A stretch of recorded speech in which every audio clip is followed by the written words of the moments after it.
Just like I said for the trig functions, I use the graphs to explain why they are what they are. If you want me to do that, I totally can, but for the sake of time, I'm going to just tell you what the derivatives are. So we're going to go to our bubble sheet, go to one of your bubbles that you have left. First, we're going to do derivative, again, d dx. That's instructions that mean take a derivative. Okay? So, oh, I didn't mean to turn that on. Yeah, turn it on.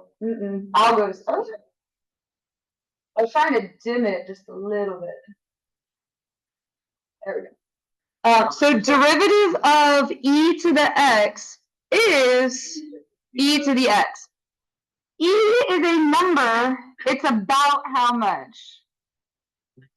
It's 2.718. If you know it's 2.7, I'm happy. If you know it's a number, I'm happy. That's like about 2.7. It's in between 2 and 3. Now, I don't think it's likely to come up, but I have seen it. What if instead of e, it's something else? I wrote a to the x. That could be 5 to the x, or 10 to the x, or 15 to the x. And can we close the computers, please? So if they do something different, and again, I don't think it's super likely, but I don't want it. Here's what I don't want to hear. Miss Cole didn't teach us that, so I'm going to go over it, right? So it's still itself. It's still a to the x power. And then you can think of it like a chain rule. You're going to put a little dot, and you chain on ln of a. So for example, if it was 5 to the x, the derivative would be 5 to the x times ln 5. It's just one more thing you got to remember, okay? So let's go over and do some of the exponential derivatives, and then we'll do the logarithmic ones. Let me zoom in a little bit. Oh, I didn't mean to turn it upside down.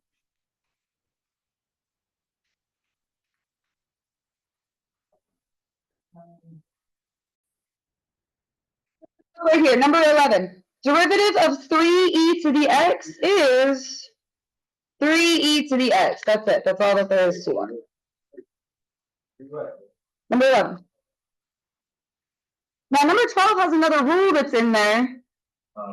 Product rule. X squared is the first function. E to the x is the second function. So product rule starts with the first thing, times derivative of the second,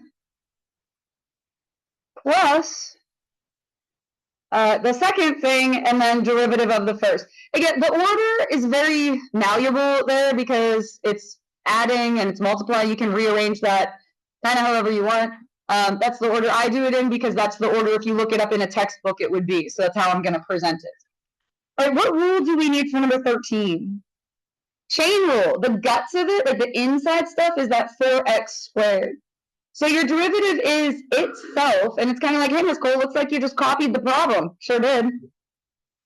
Chain rule dots, and then the derivative of 4x squared is 8x. Lovely.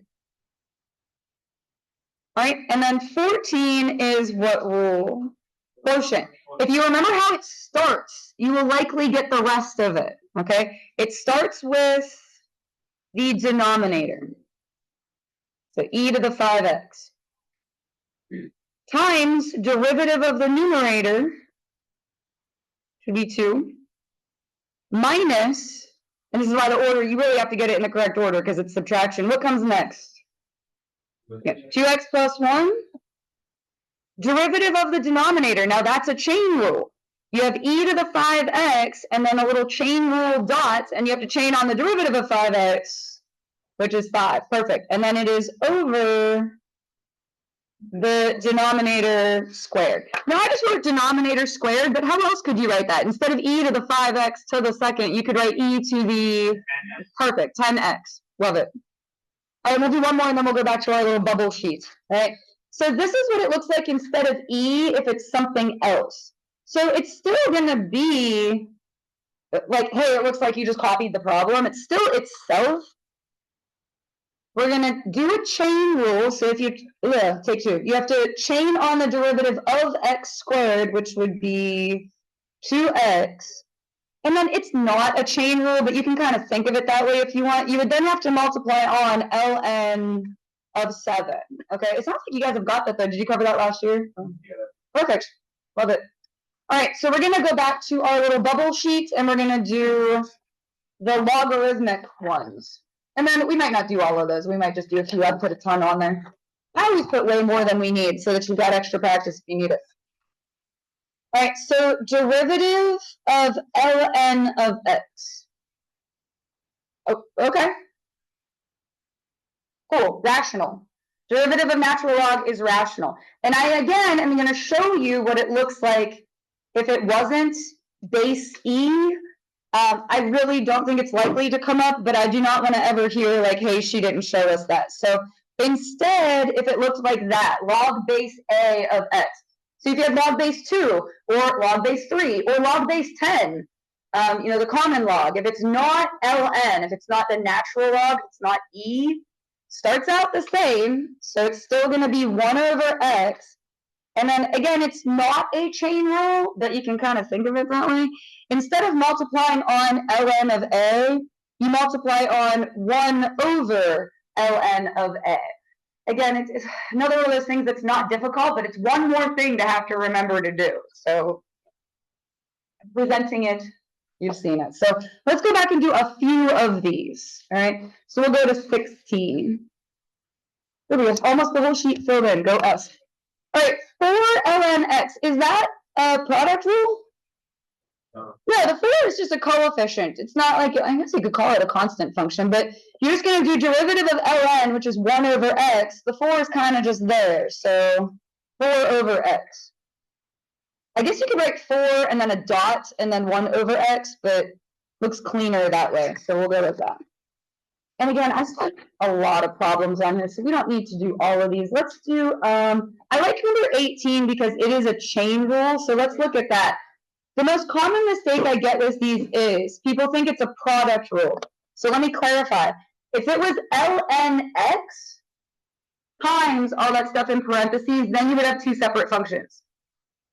But it's like ln of that stuff. It's like ln got hungry and ate everything in the parentheses. So it's just a chain rule. So your rule is 1 over x, but it's 1 over, what have you. It's 1 over that stuff. Yeah, times the derivative of that stuff. So it's 1 over the guts of it, and then a little chain rule dot, and then we're going to chain on the derivative of that stuff, which would be what? An x minus 3. Now I wrote it there to illustrate the chain rule, but where could you put that 10x minus 3 to make it a little cleaner? It could go on the numerator just to make it look a little cleaner, but I was trying to illustrate that it's a chain rule, okay? Let's do, let's do 19 because that is a quotient rule. Let's kind of do like one of each here. So how does your quotient rule start? Denominator, good. So, and there's trig in this, nice. All right, so denominator, sine x. Derivative of the numerator. I'm going to do a little margin problem for that. It would be 1 over, that stuff, good. And then you would chain on the derivative of 2x, which would be 2. So what happened? Yeah, the 2's divide out, and so you would just have 1 over x. Cool. Perfect. You guys all followed me there. That was really good. All right, minus the numerator, derivative of the denominator. So derivative of sine, cosine, and then it's over the denominator squared. And we had the conversation last time. You can write it that way, or you can put sine of x in parentheses and then put a squared, whatever is your preference. Oh, but can I bring this up real quick? I've never had this happen 1 year, and I don't know what happened, but my whole group, I've never had it happen any other time, but my whole group did this. When they were squaring an ln, they did this. Can I be really clear that that is not a thing? That doesn't make any sense at all. Please don't do that. If you want to square an ln, it must be like this. Yeah. Okay? That is only for trig that you can put that exponent in the middle there. All right. Let's do 21 because that's also a chain rule. How many links are in the chain for this chain rule?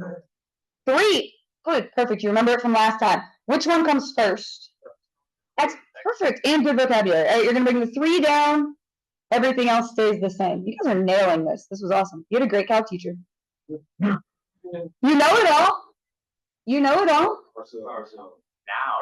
Now we know it all. Now you're going to do derivative of cotangents. Let's walk through it. It's a co, so it's going to be negative. Cosecant squared. Good.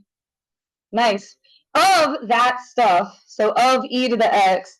And then your last one is the derivative of e to the x, which is e to the x. Cool. Do you remember the little acronym I gave you for the secant and tangent ones? We'll go over it again real quick. They're positive, and if you cover up the one you have, it will give you what you're missing. So if you have tangent, your derivative is secant squared, and if you have secant, your derivative is secant tangent. Cool. All right, and then we'll do the equation one, and then we'll kind of be done with this. What 2 things do you need to write an equation? All right, point and a slope. Your x value is e squared, which is a value. But you have to remember walking through this, because this is going to look awful, but it's not really that hard. That is a number. It is 2.7 blah, blah, blah squared. It's a number is all you really need to remember, okay? So how do I get the y value? Plug it in. All right, e squared to the 3rd. Good, e to the 6th. Times ln e squared. So what happens to ln and e? Bless you. They cancel. And do you remember this rule where this exponent can get written out front from pre-calc? Every year I'm like, do you remember? And everyone's like, no. I'm like, okay, well, real quick, you're allowed to take this exponent and write it out front. So these cancel, you put the 2 in front, it's 2e to the 6th. And what you have to remember is that is a number. That's a number. I'm going to say it again, just everybody be quiet. We took the e squared and plugged it in. E squared cubed is we're good to there? Okay. Times ln e squared. The ln and e cancel, and you just take the 2 and put it out front. It is. Are we okay? Okay. Slope comes from derivative. What rule do we need? Product. Good. It is the first thing, x cubed. Derivative of the second, which is 1 over x. Actually, can we go ahead and simplify that, though? Because what is going to happen? One of your x's is going to... Yeah, it'll just be x squared. Can I erase and just write x squared? Or if you're writing with pen, just do this. We'll simplify it. All right, plus the second thing, and then derivative of the first. And what are we going to plug into that to get our slope? E squared. Okay, I'll walk you through it nice and slow. E squared squared. E to the 4th. Good. I love when I don't have to stop teaching calculus and start teaching algebra. You guys have got the algebra. It's fantastic. All right. Plus ln e squared. Perfect. ln e squared is just going to be 2. All right. And then again, e squared squared, e to the 4th. So this is 3e to the 4th. We just kind of have to clean that up. This would be 6e to the 4th plus another e to the 4th would be 7e to the 4th. And what you have to remember is that that is a number. The hardest math we did there is 2 times 3. If you want to let that sink in. It looks super complicated. But all we did was 2 times 3. That was the hardest math we did. Okay?